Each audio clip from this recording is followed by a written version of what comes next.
됐습니다. 네, 안녕하세요. 네, 저는 한국보건산업진흥원 서울바이오허브 김미경이라고 합니다. 오늘 여기 2022년 바이오 의료 기술사업화 지원사업 설명회를 하게 되었는데요. 오늘 이 자리에서 하게 된 이유는 저희가 이 시설을 이제 서울시가 설립을 하고 한국보건산업진흥원이 이제 위탁 운영을 하고 있는데, 바이오 의료 쪽에 여기 입주 기업들이 많이 입주를 해 계시고 이 사업에 굉장히 이제 많은 관심도 가져주시고 하셔서 저희가 SBA 쪽 R&D 센터 쪽에 여기 오셔서 혹시 오프라인 설명회를 해주실 수 있느냐 해서 적극적으로 조금 요청을 드렸더니 흔쾌히 또 해주셔서 오늘 이제 이런 설명회를 별도로 온라인 설명회 외에 별도로 하게 됐고요. 오늘 이 자리에는 서울바이오허브 입주기업 외에 이제 일반적으로 이제 이 과제를 어플라이 하시고 싶은 바이오 의료 쪽에 이제 전문가분들도 같이 참석을 해 계십니다. 그래서 오늘 이 시간은 3시부터 1시간 정도, 한 4시까지는 이제 SBA 쪽에서 주로 이 R&D 설명회 위주로 운영을 하실 거고, 잠깐 10분 정도 쉬었다가 4시 10분부터는 저희 서울바이오허브 입주기업 분들은 계속 이 자리에 남으셔서 저희와 같이 저희가 이제 올해 서울바이오허브 사업을 어떻게 운영할지 사업에 대한 잠깐 소개드리는 허브토크 데이를 바로 이어서 할 거거든요. 그래서 그거 참고로 잠깐 안내 말씀을 드렸고, 그 서명하시는 것도 입주기업 분들은 이제 저희가 또 확인이 필요해서 들어오실 때 방명록에다 참석하게 서명해 주시면 되고, 저희 입주기업들이 아니신 분들은 그냥 편하게 참석하시면 됩니다. 그리고 저기 뒤에 보시면 저희가 작년에 제약, 의료기기, 디지털 헬스케어, 보건산업 전반적인 분야에 걸쳐서 보건산업진흥원에서 연구한 레포트도 있고 식약처라든지 이러면서 참고할 만한 자료들을 저희가 이제 자료집을 좀 인쇄를 했습니다. 그래서 필요하신 분들은 저희 허브에서 무료로 제공을 해드리고 있으니까요. 저기 이제 가시면서 뒤에 있는 거 자료 무료로 가져가시면 되겠습니다. 자, 그럼 지금부터 2022년 바이오 의료 기술사업화 지원 설명회를 시작하도록 하겠습니다. 설명을 해주실 분은 저희 SBA의 김재원 선임입니다. 박수로 맞아주시기 바라겠습니다.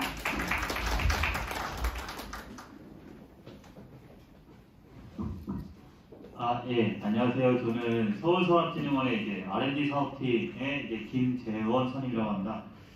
저희 쪽에서 이제 지원하는 여러 가지 클러스터 사업들이 있습니다. 그 중에 이제 홍릉을 거점으로 하는 이제 바이오 의료 기술 사업화 지원 사업 설명회를 하려고 하는데요.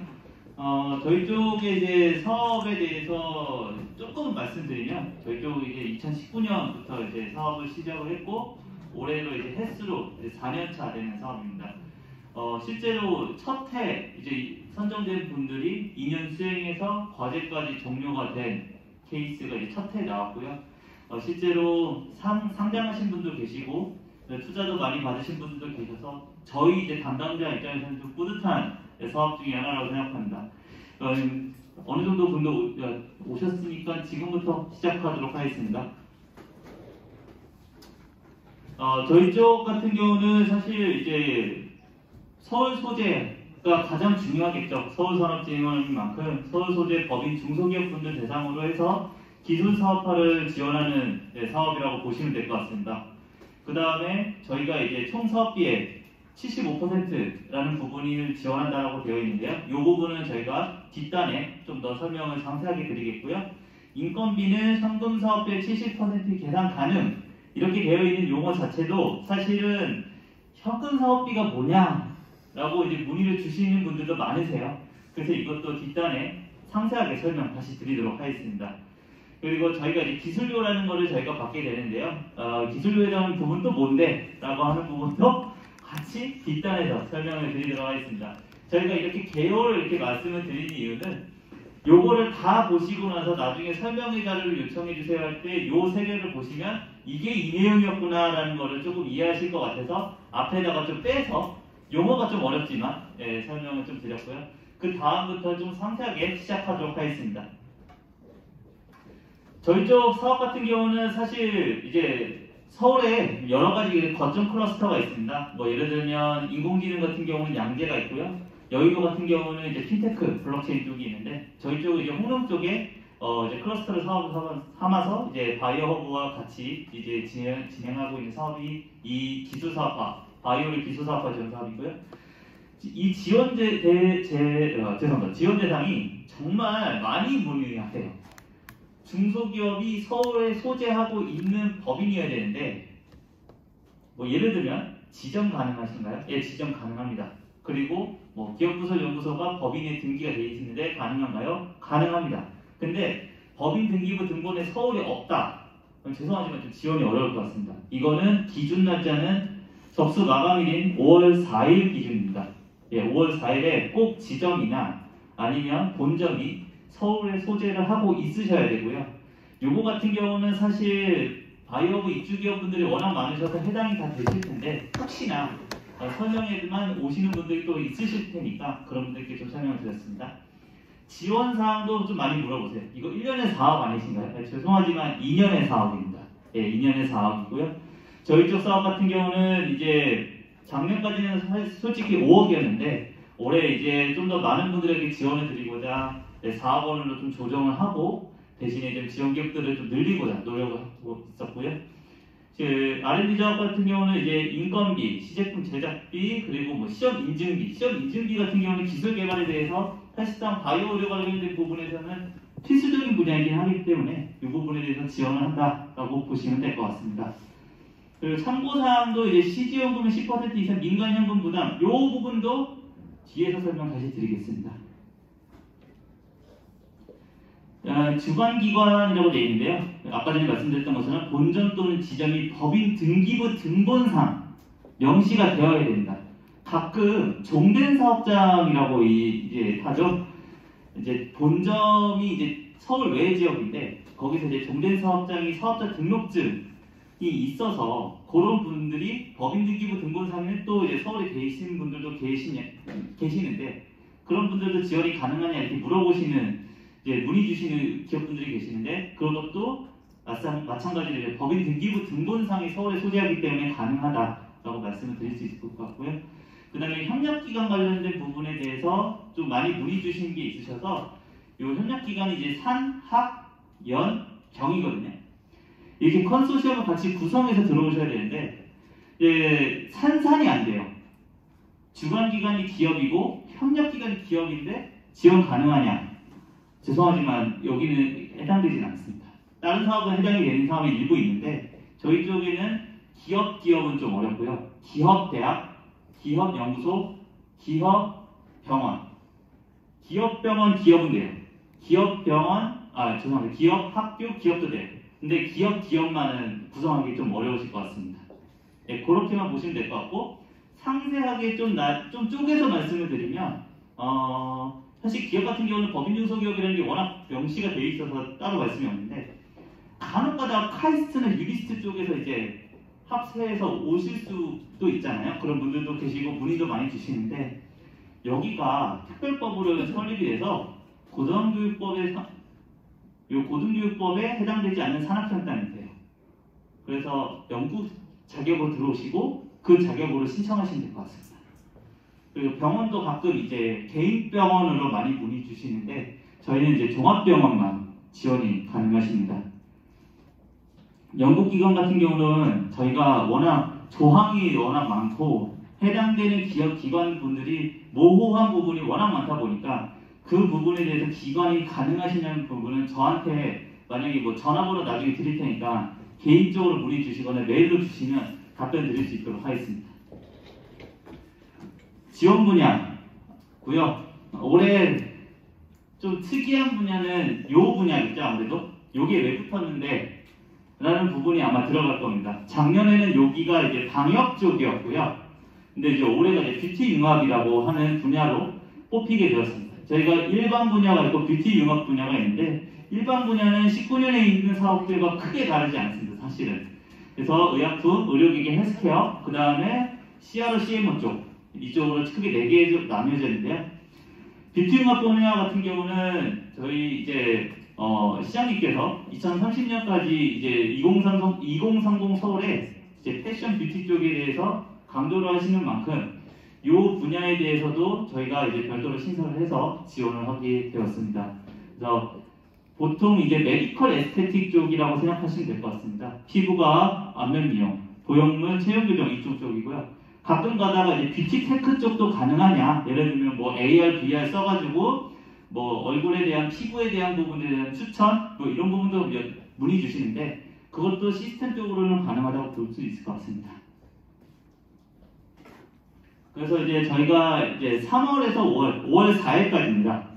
5월 4일까지 저희 홈페이지에서 진짜 접수를 해서 정확히 5월 4일 6시까지 꼭 접수를 해주셔야 되고요. 그 다음에 선정평가는 저희가 검토를 먼저 하고 안내 드리고 해서 서류평가를 먼저 진행할 것 같습니다. 그 다음에 서류평가에서 통과된 분들 대상으로 발표평가를 진행할 예정이고요. 이 발표평가는 코로나가 좀 풀리면 오프라인으로 하고 싶은데 지금까지 현재 계획상으로는 온라인상으로 진행하려고 하고 있습니다. 그리고 기술성, 시장성 위주 평가라고 되어 있는데 공고문을 보시면 딱 나뉘어 있습니다. 기술성 4, 시장성 6. 그래서 6대 4가 나뉘어 있기 때문에 시장성에 대한 부분이 조금 방점이 준 사업이다. 아무래도 이름 네이밍 자체가 기술 사업화이다 보니 사업화에 대한 부분에 대한 조금 과제기획서상 어필이 좀 필요하실 것 같다라고 말씀을 드릴 수 있을 것 같습니다. 그리고 저희가 이제 사실 발표 평가가 끝나고 나서 여기서 선정됐다고 해서 끝나는 게 아니라 저희가 이제 시에 또 보고를 또 드려야 되다 보니 이 절차를 끝나고 나서 협약 체계를 지원하고요. 그 다음에 이제 시지연금 10% 민간연금 부담이 있는데 이것도 나중에 아예 표로 정리해서 드리도록 하겠습니다. 그리고 저희가 기술료 징수형이 있는데요. 기술료 부분도 마지막에 말씀을 드리는데 저희가 이제 기술료라는 개념 자체가 과제를 수행하시고 난 다음에 성공을 판정받게 되면 그 기술에 대한 주체는 주관기관인 신청기업분들이 받게 되십니다. 그거에 대한 반대급부로 저희가 기술료를 받는다고 생각하시면 될 것 같고요. 보통은 중소기업분들이시죠. 예, 전체 사용한 시지연금의 10% 정도를 받고 있습니다. 그것도 납부기간에 따라서 좀 더 할인을 하고 있고요. 그거는 기술료 파트를 다시 한번 말씀드리겠습니다. 그래서 아까 전에 계속 반복이 되긴 하는데 이게 개인 사업자분들이 들어오셔서 그래요. 가끔씩 개인 사업자 되냐 했는데 죄송하지만 개인 사업자는 좀 어려울 것 같고요. 그 다음에 사업화 가능성이 높은 과제 이게 TRL 부분에서 많이 문의 주시더라고요. TRL이라는 거는 어디까지나 가이드라인이고 사업 설명회를 들으면서 이제 그 공고문을 보시면 TRL마다 각 분야별로 조금씩 제가 설명을 드리는데 이게 절대적이라고 보기엔 좀 어려워요. 근데 저희가 4단계라고 잡았던 이유는 4단계를 통해서 2년 동안 과제를 수행하셔서 어느 정도 매출이 발생하시고 그 매출에 대한 내용이 저희 쪽에서 결과 보고가 나올 때쯤이 사실상 이상적이긴 하지만 사실 바이오라는 특성상 그게 너무 어렵다는 걸 저희도 너무 체감하고 있거든요. 그렇기 때문에 4단계 정도라도 그래도 되셔서 지원을 해주셔야 저희 쪽에서는 그래도 어느 정도 좀 결이 맞는 사업이다라고 봐주시면 감사하겠습니다. 중복성 관련된 이슈에 대한 거는 좀 하나만 말씀을 드리면 동시수행 부분에 대해서 저희 쪽 서울형 R&D 지원 사업에서 만약에 다른 사업을 진행하고 계시다 같은 경우는 어렵지만 사업기간이 90일 이상 90일 미만으로 남으신 경우에는 지원이 가능하십니다. 그 다음에 과제 그 기준은 사실 요거는 국가연구개발사업하고 동일한 기준으로 갑니다. NTIS라고 하죠.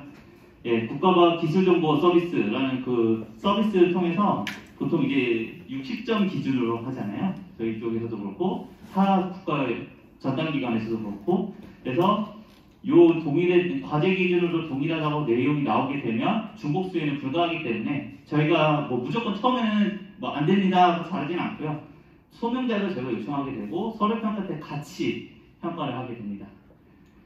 그리고 이제 지급이행 보증보험증권이 이제 발급이 거의 완전 의무입니다. 예, 요거는 발급이 만약에 어려우시면 죄송하지만 지원이 좀 어려울 것 같고요. 요 지급이행 보증보험증권도 제가 나중에 다다음 슬라이드가 있어서 그때 설명 다시 드리겠습니다. 그리고 지원제외 대상하고 우대 가점 목록을 꼭 보셔야 돼요. 특히 바이오브 입주기업분들 계시니까 요 우대 가점 목록을 꼭 한번 확인해 보세요. 예, 저희가 특히 입주기업분들은 가점 3점을 드리고 있기 때문에 요 내용을 꼭 확인하셔서 지원하실 때 꼭 체크를 해주시면 감사드리겠습니다. 그리고 이제 50페이지 이내 과제가 작성 요령에 대해서 50페이지 이내로 작성이 되어 있는데 이 50페이지가 그 과제 계획서를 보시면 요약이 있고 본문이 있고 그 다음에 그 사업비 탭이 있고 사업비 편성이죠. 그 다음이 이제 부친 서류 이렇게 있거든요. 이 내용만 50페이지입니다. 그러니까 사업비 포함해서 50페이지인가요? 요약도 포함을 하나요? 이렇게 문의 주시는데 사업비 부분 빼고 밑에 있는 부분 빼고 그다음 요약 부분 빼고 본문만 50페이지 이내이기 때문에 그 내용을 확인하셔서 작성해 주시면 감사하겠습니다. 저희가 이 50페이지라고 작성한 이유는 간단합니다. 어떤 분들은 700페이지, 800페이지 주신 분들도 계시고 어떤 분들은 뭐 30페이지로 끝내시는 분도 계시고 너무 편차가 커서 그래도 평가를 하시는 데 있어서 어느 정도 가이드라인을 드려야겠다라는 말씀을 드리고자 요 50페이지 이내라는 내용이 나오게 됐고요. 요 내용 맞춰서 주시면 될 것 같습니다. 그 다음에 저희가 아무래도 이제 사전 검토를 할 때 저희가 신용조회를 또 할 수밖에 없는 사람입니다. 저희가 시민의 세금으로 지원하는 사업인 만큼 요 분들에 대한 개인 신용도는 저희가 체크를 꼭 해야 됩니다. 그래서 이 부분에 대해서 꼭 본인 명의로, 법인 명의 마시고요. 본인 명의의 휴대폰 번호를 기재해 주시면 감사드리겠습니다. 목표 달성도 평가 지표라는 것은 사실상 과제를 수행하고 나서에 대한 결과에 대한 평가잖아요. 이 결과에 대한 평가도 구체적으로 수치화해서 반드시 제시해 주시면 감사드리겠고요. 가장 많이 들어온 질문입니다. 참여율, 특히 대학하고 뭐 병원하고 같이 이제 들어오신 분들 계시잖아요. 주관 기관은 괜찮아요. 협력 기관의 그 교수님 아니면 뭐 병원의 뭐 교수님 두 분이 이거 30% 꼭 해야 되냐? 꼭 이렇게 질의가 많이 오세요. 30% 꼭 하셔야 됩니다. 이게 과제 책임자든 부문 책임자든 동일하게 적용이 되는 부분이고요. 뭐 타 국가연구개발 사업 같은 경우는 뭐 부문 책임자 10%만 뭐 해주고 뭐 그런 사업이 있다고는 들었습니다. 근데 저희 사업에서는 30% 이상은 꼭 계산을 하셔야 됩니다. 그렇기 때문에 100% 초과한 경우에는 지원이 불가하고요. 그 다음에 이제 사업비 같은 경우는 민간비 부담금 비율과 시지원금 비율에 대한 내용이 있는데 이 내용은 표로 말씀드리겠습니다. 요겁니다. 요거는 사실 공고문에도 있는데 뭐 사진을 찍으셔도 되고요. 뭐 언제든지 요거 내용에 대해서는 다시 설명을 드릴 수 있는데 요게 좀 산식이 되어 있다 보니까 처음에 접하시기 좀 헷갈리신 부분이 있어서 다시 한번 말씀을 드리겠습니다. 총사업비가 있고요. 시지원금이 있고 민간부담금이라는 게 있습니다. 이게 뭐냐? 총사업비는 말 그대로 시지원금과 민간부담금을 더한 토탈 사업비입니다. 그리고 시지원금은 저희가 이제 선정이 되면 이제 시지원금으로 드리는 내용이고요. 이 민간부담금 중에 현금이 있고 현물이 있습니다. 현금이라는 거는 민간 측, 즉 주관기관이나 협력기관에 대한 컨소시엄에서 부담하는 금액이고요. 기술개발하실 때 그 금액이고 현물은 예를 들면 제가 인건비가 들어가는데 인건비가 좀 정리해서 다시 말씀드리면 현물 같은 경우는 원래 이거 현금을 다 부담하면 너무 금액이 많다. 예를 들면 민간부담금을 전체 현금 내라고 하면 이 전체 25%면 여기 기준으로 6,600만 원 넘는데 이거를 민간부담금으로 넣으라고 하면 너무 부담되지 않느냐 해서 예를 들면 뭐 인건비라던가 장비라던가 그런 부분을 저희가 민간부담금으로 인정을 해서 현금에 대한 부분을 부담을 적게 하기 위해서 만든 제도가 현물입니다. 예를 들면 제가 인건비가 원래 회사를 이제 운영하시면서 대표님들께서 이제 직원분들을 이제 고용하실 때 들어가는 인건비가 있지 않습니까? 그런 부분을 민간 부담금으로 인정할 수 있도록 하는 게 현물입니다. 그 부분에 대한 내용을 일단 용어상의 정의를 먼저 드렸고요. 그렇기 때문에 시지원금과 민간 부담금에 대해서 비율이 정해져 있습니다. 토탈 사업비가 있으면 시지원금은 75% 이하고 민간 부담금이 25% 이상입니다. 그러면 이상 이하가 헷갈리면 딱 75대 25를 보시고 3대1 비율이라고 생각하시면 됩니다. 시지원금 3, 민간 부담금 1. 그럼 예를 들면 지금 제가 이거 당해년도 때문에 2억으로 기준 잡았거든요. 이게 만약에 2년에 4억이니까 연평균으로 하면 2억이니까 2억으로 해서 설명을 좀 드리면 시지원금이 2억이지 않습니까? 그러면 이제 민간부담금이 2의 3분의 1에 6,667만 원을 무조건 부담을 하셔야 돼요. 근데 그 중에 현금이 시지원금의 10%거든요. 그럼 2억 원의 10%니까 2천만 원을 컨소시엄에서 부담을 하시면 되고 그 나머지 4,667만 원을 현물로 부담하시면 됩니다. 이 현물은 아까 전에 말씀드렸던 것처럼 대표적인 걸로 뭐 교수님에 대한 인건비 보통 현물로 들어가고요. 그 다음에 아니면 이제 장비라던가 그런 부분도 현물로 계산이 가능합니다. 제가 예전부터 이제 해서 이제 사업비 편성표를 쭉 보면 가장 많은 사례가 이제 교수님에 대한 그 인건비, 부문 책임자 인건비죠. 그 부문 책임자 인건비, 그 다음에 주관기관 쪽에서도 인건비가 현물로 계산 가능합니다. 요거는 저희가 그 서울시 산업의 협력사업 운영 규정에 나와 있는 내용이라서 저희 쪽에서 나중에 그 부분에 대해서 문의 주시면 이거 끝나고 제가 저쪽 갈 거거든요. 궁금한 거 있으니까 언제든지 문의 주시면 답변 드리도록 하겠습니다. 그래서 일단은 다시 말씀을 드리면 현물이 이렇고 현금이 이렇다. 근데 현금 사업비라는 게 또 나오죠. 이거 헷갈리죠? 네, 현금 사업비는 요거랑 요걸 할게요. 시지원금과 민간의 부담금에서 현금 부분을 합한 게 현금 사업비라고 생각하시면 될 것 같습니다. 그래서 인건비 같은 경우는 현금 사업비의 70%까지 계산이 가능하다. 예를 들면 요거 같은 경우는 2억이고 2천이죠. 2억 2천이죠. 여기서 인건비는 그럼 1억 5,400까지 계산이 가능합니다. 그거는 총 컨소시엄 기준이고요. 그렇기 때문에 이 부분에 대해서 사업비 편성하실 때는 좀 더 보셔야 될 것 같아요. 이게 좀 많이 헷갈리셔가지고 표를 보시고 만약에 제가 이제 설명드리고 난 다음에 발표전이나 이런 거를 뭐 저희 공지사항에 올리든 뭐 다른데 공고를 보시든 나중에 앞부분 있죠. 맨 앞에 부분 그 부분을 보시면 아 이게 이 내용이었구나라고 조금은 이해가 되실 것 같습니다. 그 다음에 저희가 주의사항 중에 이제 범용성 장비가 있는데요. 아이패드, PC 뭐 그런 부분 있죠. 그러니까 물론 그건 있어요. 이제 의료정보 시스템 쪽이나 이런 쪽에 인공지능을 하겠다. 그래서 GPU를 달라. 그것까지는 저희가 뭐 담당자와 논의를 통해서 어느 정도까지는 익스큐즈가 될 수 있을 것 같은데 저희가 예를 들어 정보통신 쪽이다 보니 개발할 게 뭐 다 노트북 주는 것밖에 없다 해서 노트북으로 뭐 10대 촥 하시는 분들도 계세요.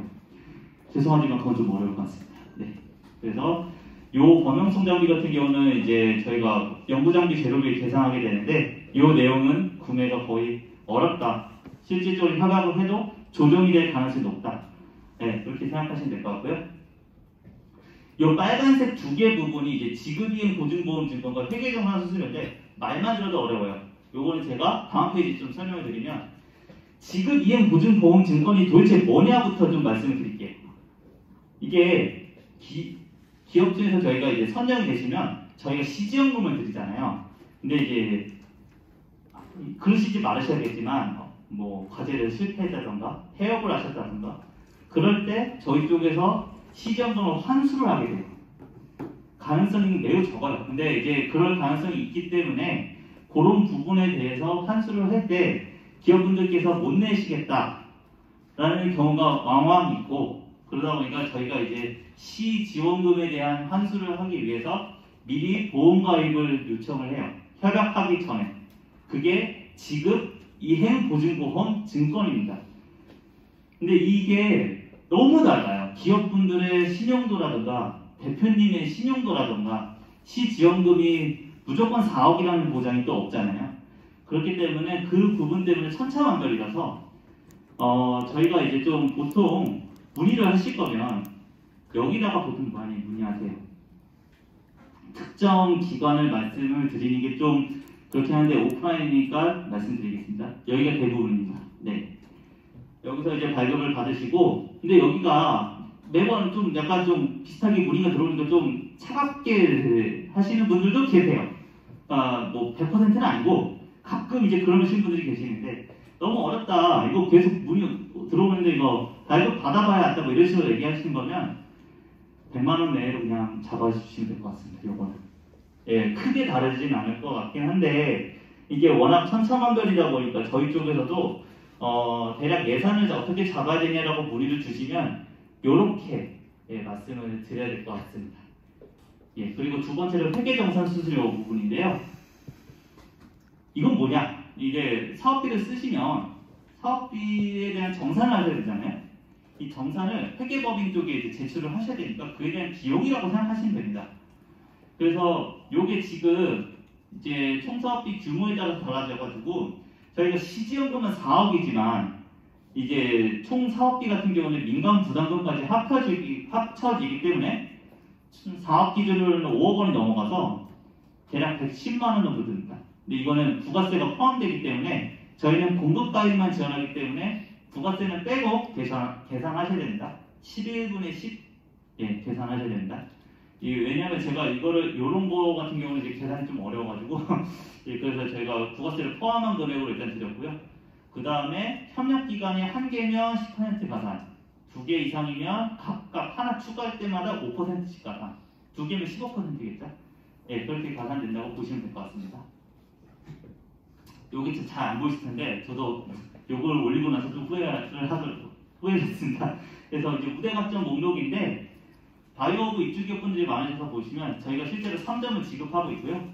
예, 주요 관련된 내용을 보면 기업부설 연구소 일정, 뭐 신규 채무 일정, 가장 많은 게 이제 예, 수요처 확보 같은 경우는 2점을 드리고요. 수출 같은 경우도 2점을 드립니다. 그리고 서울 소재로 만약에 대학병원 연구소가 협력기관으로 들어올 경우도 1점 예, 드리고 있습니다. 이 내용은 공고문을 보시면 자세하게 나와 있어서 이 내용을 꼭 확인을 해주시면 감사드리겠습니다. 네, 기술료, 마지막 기술료 부분이고요. 기술료가 뭔데? 라고 말씀을 드리면 아까 전에 잠깐 말씀드렸는데 저희가 시지연금을 들여서 기술 개발을 하셨고 성공 판정까지 나오셨어요. 성공 판정까지 나오셨으면 그거에 대한 기술에 대한 소유가 어디로 갈 거냐, 그게 문제잖아요. 그럼 저희가 이제 주관기관에 그 기술에 대한 권한을 드리려고 하면 그거에 대한 반대급부로 받는 금액이 기술료라고 생각하시면 될 것 같습니다. 그래서 기술료 같은 경우는 정액이 있고 경상이 있는데요. 아직까지 저희는 대부분 정액기술료를 받고 있습니다. 그리고 정액기술료 같은 경우는 중소기업 같은 경우는 10% 정도를 잡고 있고요. 저희가 통보를 안내를 드리고 30일 내에 납부하시면 거기서 또 40%가 할인이 됩니다. 예, 그렇게 되고 그 1년 내면 30%, 뭐 2년 내면 20%그 내용이 있거든요. 그 내용은 나중에 선정이 되시고 나서 다시 한번 안내 드리도록 하겠습니다. 네, 주의사항입니다. 제가 부탁드리겠습니다. 개인 회원으로 로그인해 주시기 바랍니다. 기업 회원으로 로그인을 해주셔서 이거 왜 안 되나요? 라고 하시면 제가 답변을 드리기가 너무 어렵습니다. 개인 회원으로 꼭 SBA에서 로그인을 해서 접수를 해주시면 될 것 같습니다. 파일 업로드 같은 경우는 이제 직인의 서명이 포함인데 이거 이미지 파일도 허용이 되니까 이미지 파일을 올리셔도 되고요. 이게 가끔 여기다가 이제 임시 저장하시고 나서 제출했다고 생각하시는 분들이 계세요. 그리고 접수 중인데 아직 안 끝났는데 접수를 누락이 꼭 되시는 분들이 있어서 꼭 제출 완료 상태를 확인 꼭 해주시면 감사드리겠습니다. 대신에 제출 완료가 되면 수정이 불가하니까 꼭 참고하셔서 여기는 시간 내에 제출해 주시면 될 것 같고요. 그 다음에 예전에 저희가 이거 협력기간 다 받았어요. 설문조사를 협력기관에 있으신 분들 다 받았는데 협력기관분들이 대부분 이제 주관기관만큼 이렇게 잘 해주시면 좋은데 그렇게 안 하는 경우가 좀 있더라고요. 예를 들면 뭐 대학 교수님들 같은 경우 분들은 이거 안 된다, 뭐 이거 할 시간 없다 이렇게 말씀하시는 분들이 있어서 올해부터 과제 책임자 한 분이 대표를 해서 다 작성이 가능하도록 되어 있습니다. 그래서 요거는 제 공고문에 나와 있는 내용이니까 요걸로 진행하시면 되고, 그 다음에 마감일까지 증빙서류 제출하는 경우에 가점이 인정이 좀 어렵고요. 그 다음에 사업 중복 신청은 가능한데 요게 좀 얘기가 나오는데 요거에 대한 이거는 FAQ가 있으니까 다시 한번 말씀드리겠습니다. 한 개 사업 분야는 수행이 가능하십니다. 주관기관 기준으로. 예, 그리고 동일한 사업 분야에서 중복 신청 어려운데 예를 들어 일반도 넣고 비추융합도 넣고 이런 분들이 계시는데 저희는 둘 중에 한 분야만 받고 있습니다. 그래서 나중에 둘 다 신청하면 어느 거 선택하실 거예요? 라고 하고 제가 연락 다시 드릴 예정입니다. 예, 이제부터 FAQ입니다. 예, 가장 많이 물어보시는 게 이 본점 얘기인데 지점도 가능하고요. 기업부설연구소도 지점으로 보고 있기 때문에 법인 등기부 등본상에 꼭 포함이 되면 지원이 가능하십니다. 그리고 기업부설연구소도 연구소로 볼 수 있냐라고 이렇게 많이 문의 주시는데요. 기업부설연구소는 기업입니다. 네, 기업이기 때문에 보통 연구소라고 하는 그 정출연에는 해당되지 않기 때문에 컨소시엄 구성하실 때는 꼭 학교, 연구소, 병원을 꼭 참고해 주시면 될 것 같습니다. 그리고 많이 물어보시는 또 문의 내용이 요거 3750이거든요. 이게 협력기관 측에서 교수님들이 가장 많이 물어보실 거예요. 이거 3750 돼요? 포함돼요? 왜냐면 교수님들 같은 경우는 과제를 워낙 많이 하시기 때문에 과제를 많이 하실 때 이 3책이 뭐냐면 3개의 책임자, 502, 5개의 과제 참여 내용이거든요. 그래서 3책502에는 일단 적용이 안 돼요. 저희 쪽 사업. 결과론적으로 말씀을 드리면. 대신에 참여를 학교에는 가산이 돼요. 이게 뭔 말이냐? 예를 들어 예를 들어 교수님께서 3책을 하셨어요. 근데 참여율 예를 들어 80%다. 원래는 그렇지 않을 수도 있는데 부문 책임자가 가끔 30% 미만 있으니까 그냥 제가 쉽게 말씀드리면 3책인데 80%다 참여율이. 그럼 저희 쪽 사업에 참여를 할 수 있냐? 30%를 더하면 110%죠. 네, 100%가 넘어가기 때문에 그건 해당이 안 됩니다. 네, 그리고 50인데 예를 들어 70%다. 근데 저희 쪽 사업에 참여할 수 있냐? 더하면 30%이기 때문에 딱 100%에 맞아서 지원이 가능합니다. 그 내용입니다. 네. 그리고 다음으로 FAQ는 이게 가끔씩 많이 문의를 주시는 게 이게 주관기관과 협력기관 간의 사업비 비율이 혹시 정해져 있냐는 문의가 되게 많이 들어오시더라고요. 예를 들면 시지연금을 주관에서 한 1억 받고 협력기관에서 5천 받는다. 그러면은 민간부담금도 1,500 이렇게 나눠도 될까요? 이렇게 하시는데 그거는 컨소시엄 내부에서 결정하시면 됩니다. 그거에 대한 거는 저희 쪽에서 별도로 규정이 정해진 게 없고 대신에 기관별로 이 현금 사업비가 얼마다, 뭐가 얼마다 이렇게 정해져 있는 건 있어도 컨소시엄 내부 전체에 대한 내용에 대한 사업비 비율은 따로 정해진 게 없습니다. 근데 아시겠지만 비영리 기관분들은 보통 민간 현금을 부담하시는 거를 좀 꺼려하시는 경향이 없지 않아 있습니다. 이게 100%는 아닌데 가끔씩 이제 문의를 드리면 이거 주관기관에서 결국 다 부담해야 되는 거 아니에요? 이렇게 문의를 주시더라고요. 근데 저희는 사실 그 부분에 대해서는 저희가 관여를 드리진 않거든요. 근데 이제 여기서 많이 문의 주시는 내용 중에 결국에는 이거 주관기관이 다 부담해야 되는 것 같은데요? 라고 문의를 계속 주시더라고요. 그래서 그런 경향이 없지 않아 있습니다. 지금까지 문의를 받은 내용으로만 봤을 땐 그렇습니다. 그리고 요 5번째가 요게 조금 좀 보셔야 될 게 이 사업이 여러 개 지원하려고 합니다. 근데 주관기관 2개 안 되는 거 오케이. 알겠습니다. 그러면 하나는 협력기관으로 들어가고 하나는 주관기관으로 들어오는 거 혹시 가능할까요? 네, 가능합니다. 요거 같은 경우는 저희가 이제 아까 전에 그 중복성에 대한 이슈를 때 주관기관과 과제 책임자 기준이었거든요. 그러니까 주관기관 또는 과제 책임자 기준이기 때문에 하나 협력기관, 하나 주관기관 이렇게 들어오는 거는 참여율 이슈만 없으면 가능합니다. 요거는 그렇게 생각해 주시면 될 것 같고 그 다음에 가끔씩 그 연구장비 재료비 중에서 사무실 임차료가 포함이 된 것처럼 이제 생각을 하셨나봐요. 그래서 연구시설 임차료라고 적혀있는데 이거 일반 사무실도 포함이 되냐라는데 연구시설 임차라는 거는 정의가 따로 되어 있습니다.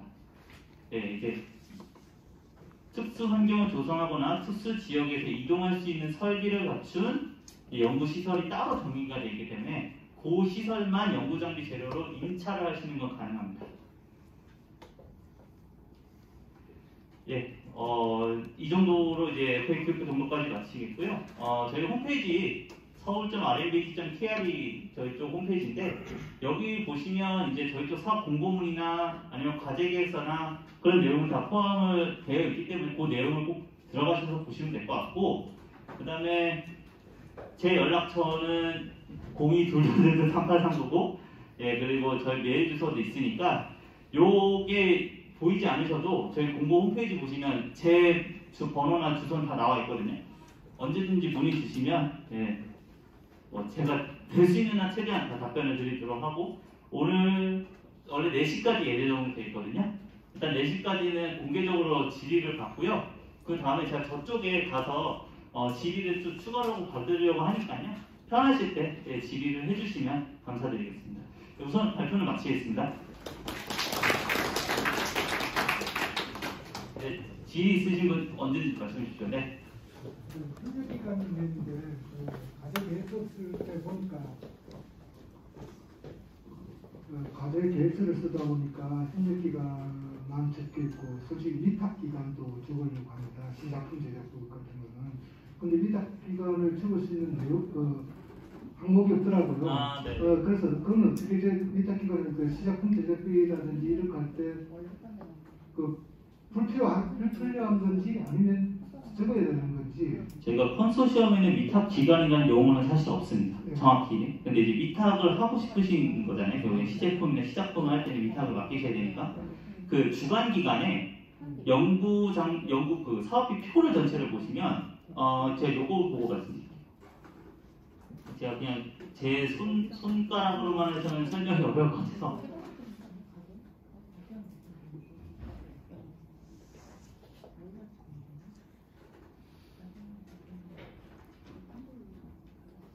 예, 요게 이제 저희 쪽 과제계에서 양식인데 말씀 주신 것처럼 위탁 사업비 부분에 대해서 말씀을 주신 것 같아요.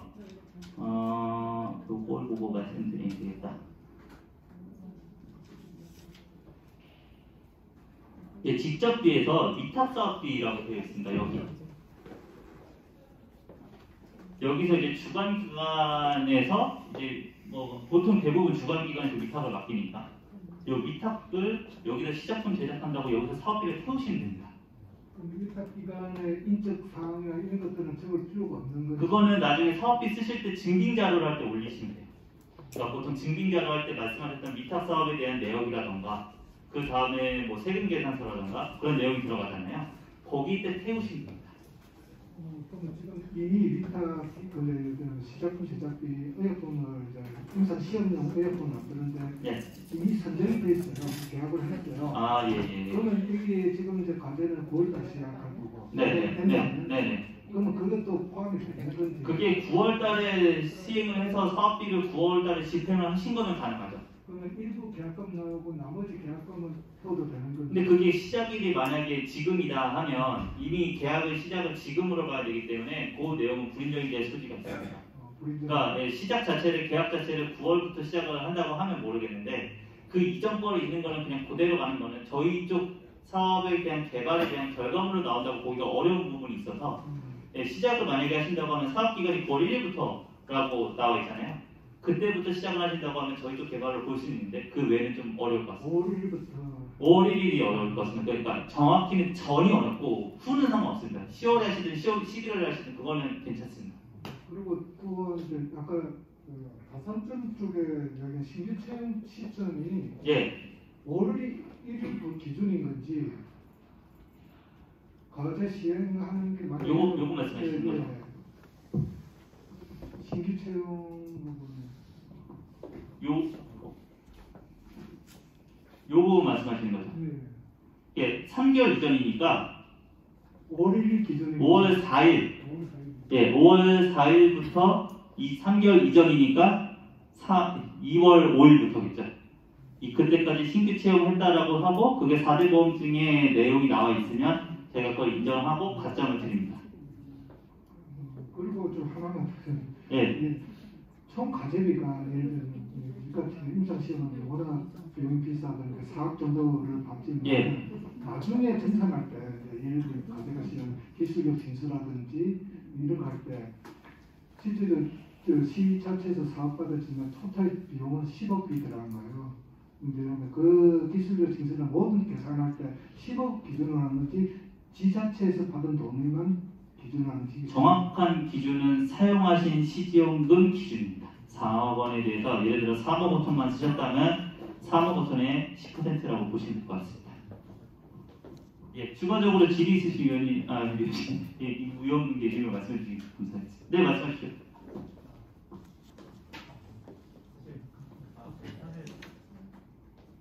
사실 제가 해당되는 내용이긴 한데요. 아까 질문 주셨던 저 신규 채용 관련해서 안 들리죠? 네, 잘 들립니다. 네. 신규 채용 관련해서 저게 제가 해석이 정반대로 해석이 동시에 되더라고요. 아까 말씀드린 대로 5월 4일 기준 3개월 이전이면 2월 5일인데 그럼 2월 5일까지 완료가 되어 있어야 그렇게 보일 수 있죠. 말씀하신 것처럼. 네, 그러니까 저희도 그렇게 해서 다시 안내를 드리긴 하는데 이게 3개월 이전이면 그럼 2월 5일 이전인 모든 걸 다 신규 채용을 다 인정해도 되는 건가요? 이렇게 물리해서 오히려 거꾸로 주시더라고요. 그래서 저희도 사실 이 부분은 저희가 의도했던 거는 이제 2월 5일부터 5월 4일까지 아예 날짜를 명시를 드리는 게 나을 것 같긴 한데 2월 5일부터 5월 4일까지라고 보시면 될 것 같습니다.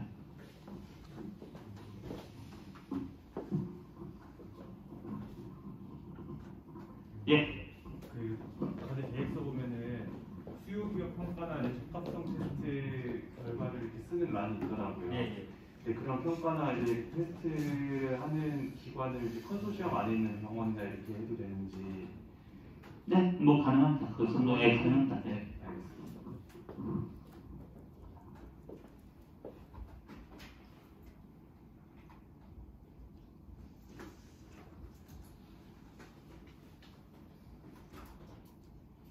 예, 추가적으로 질의 있으신 분 또 계실까요? 예, 말씀하시죠. 좀 먼저 말씀드리고 그 다음에 말씀드리고. 네. 과제 책임자가 발표 평가에서 발표를 해야 되는 걸로 원칙입니다. 이게. 그러니까 그게 과제 책임자가 발표를 하시는 거는 원칙인데요. 뭐 불가피한 사유가 있거나 하면 발표자 변경 공문을 저희한테 주셔야 되거든요. 그거는 발표 평가 때 다시 한번 안내드릴 텐데 저희가 우선은 기본적으로 과제 책임자가 일임을 해서 발표를 하시는 게 그게 원칙입니다.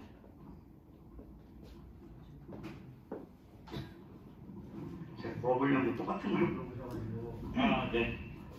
혹시 그 범용 장비 구입이 안 된다 했는데 예. 신규 채용 인원 관련해서 뭐 컴퓨터 구매 이런 것도 불가능한가요? 예, 그것도 어렵습니다. 네. 가장 많이 문의 주시는 것 중에 하나입니다.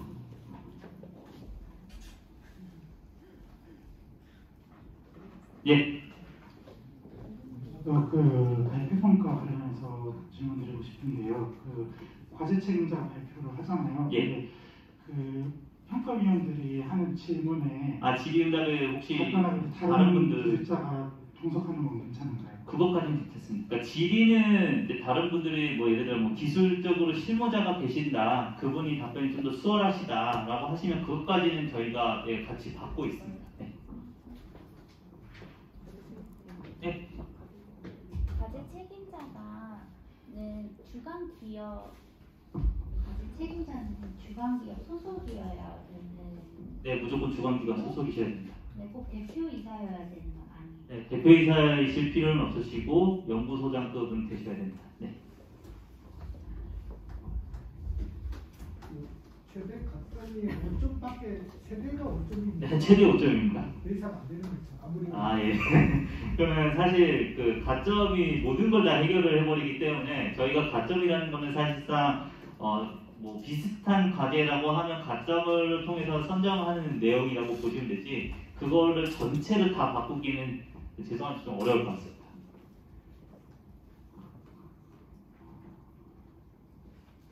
네. 먼저 있어서 그 다음에 대답하겠습니다. 네, 말씀하시죠. 네, 그 인건비 현금에 관해서 신규 인력하고 기존 인력 다 가능한가요? 신규 인력 기존 인력 현금으로 계산하시는 거는 창업하신 지 7년 이내셔야 가능합니다. 기존 인력은요. 네. 근데 7년이 넘어가면 기존 인력은 현물만 계산 가능하시고 신규 인력으로 채용하신 분들만 현금으로 계산이 가능하십니다. 네, 그리고 그 우대 가점기에 구매 확약서에 있는 부분 있잖아요. 예. 그 금액적인 뭐 구매 확약에 대한 부분이 기준이 있는 건가요? 구매 확약서에 대한 기준 금액 자체는 따로 없습니다. 근데 확약을 하겠다는 내용이 병원 직인이나 등이 다 들어가 있어야 됩니다.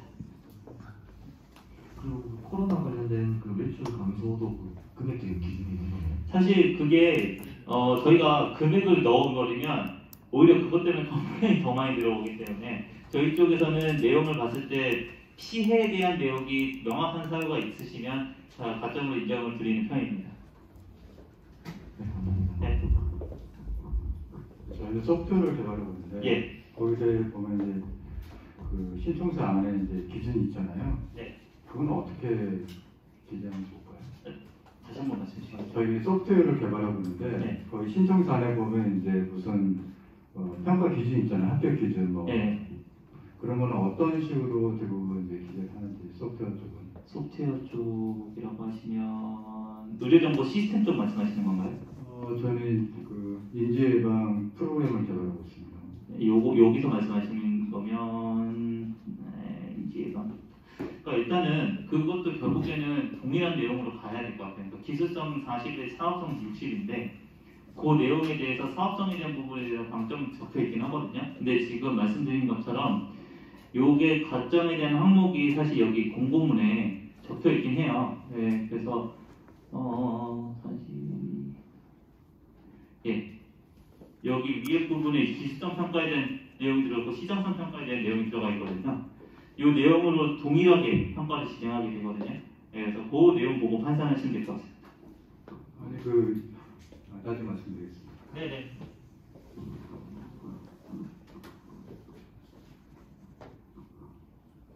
선소시험 구성하는 거에서 예. 그 만약에 기업, 대학, 기업 이렇게 선소시험 구성을 하는데 예. 1차년도, 2차년도 나뉠 때 1차년도는 대학만이 넣고 그게 안 돼요. 다 들어가 있어야 돼요. 1, 2차년도 다 들어가 있어야 돼요. 1, 2차년도에 선소시험 구성하는 기관들 다 예. 같이 예. 그러니까 뭐 예를 들면 1차년 때는 기업하고 2차년 때는 기업대학 하시는 분들에 대한 문의도 주시는데 예, 1, 2차년도 다 동일하게 들어가 있어야 됩니다. 왜냐면 그 저희가 이제 그 2년에 대해서 선정이 된다고 해서 선정하고 바로 최종 평가를 하는 게 아니라 당일년도마다 저희가 연차 평가를 진행하게 돼서 계속을 할지 중단을 할지도 평가를 하고 있거든요. 그러다 보니까 컨소시엄이 세 군데가 동시에 들어가는 것만 저희가 인정하게 되었습니다. 아까 그 R&D 발표할 때 이번 발표할 때 그때 그 대표 말고 아까 R&D 센터장 정도 수준은 돼야 된다 했는데 그게 정량적이지가 않은 것 같아서 사실 그렇긴 합니다. 네. 말씀하신 것처럼 그게 맞고요. 근데 저희가 이제 보통 과제 책임자에 대한 제약 조건에 대한 부분이 저희가 공고문에 나와 있는 기준으로 저희가 말씀을 드릴 수밖에 없긴 해요.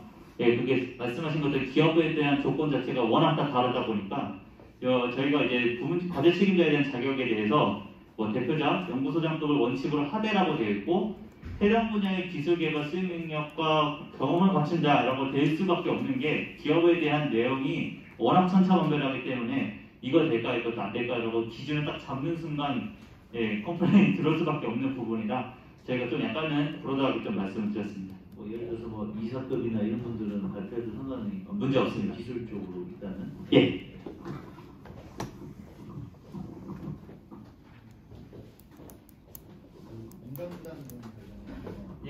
예. 컨소시엄 기관별로 지원 비율에 따라 부담해도 되고 혹은 주관 기관이 그 참여하는 기관의 민간 부담금까지 다 지출해도 상관이 없는 거. 그러니까 주관 기관이 모든 현금을 다 부담해도 되느냐?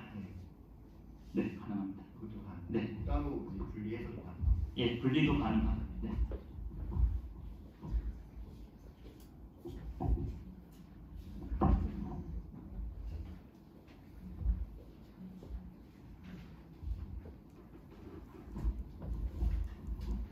저기 그 협력기관, 예. 연구소장이 이제 예. 기업에 예. 소속돼 있거나 뭐 이런 식의 그뭐 제약사항이라든가 이런 게 있나요? 그러니까 뭐 어떻게 돼, 어떤 조건이면 안 된다 뭐 이런 식의. 협력기관이 기업이실 때 말씀하시는 건가요? 아니 그러니까 기업에 그 연구소 교수님이 예를 들면 기업에 소속돼 있다던가 뭐 그러니까 기업에 소속되어 있다. 하시면 근데 소속은 예. 기업 소속이신 거예요? 아니면 학교 소속이신 거예요? 학교 소속. 학교 소속이시면 문제는 없는데 겸업이신 거예요? 예 아마 그럴 겁니다. 네. 그러면 주관 기관이 혹시 그쪽으로 들어오시는 건가요? 아니면 그 기업으로 들어오시는 거예요? 주간 기관이?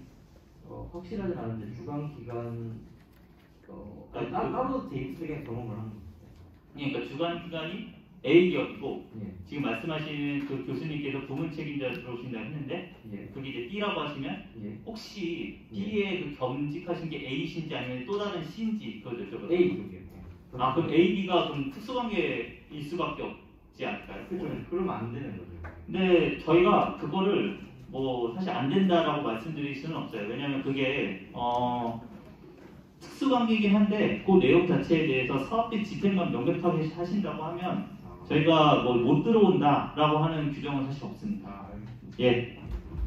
그런 교원 창업하실 때에 대한 그런 특수 케이스가 좀 있긴 하더라고요.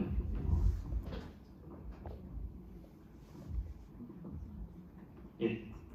시간은 지금 3시 50분이긴 한데 혹시 더 문의 주시거나 너무 개인적인 거면 제가 저쪽 안쪽으로 들어가서 답변 드리도록 하겠습니다.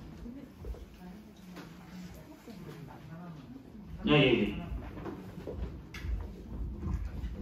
전에 이제 다른 뭐 그거는 이제 중앙부처 사업이었는데 그거에 같은 경우 평가를 해서 단연차 가지고도 중간에 이제 중단을 하는데 하더라도 그게 이제 사업비 환수까지 가는 완전 부적정한 판정이 있고 아니면 그냥 중단만 하는 그러니까 더 25년도 성실 실패고 불성 실패고 그런 경우도 있죠. 네네네. 이 경우 그러니까 이 사업 같은 경우는 판정이 그렇게 뭐 좀 더 세분화되는 건지 아니면 중단이면 그냥 실패여서 그 중단일 경우에는 일단은 표본조사는 들어가고요. 표본조사 들어가고 그 다음에 그 부분에서 환수인지 아니면 환수를 할지 말지는 위원회에서 결정하게 됩니다. 평가위원회에서. 네. 명백한 결국 규정은 있는데 그게 저희 쪽에서 결정하는 사안은 아니고 평가위원회에서 결정을 하게 됩니다.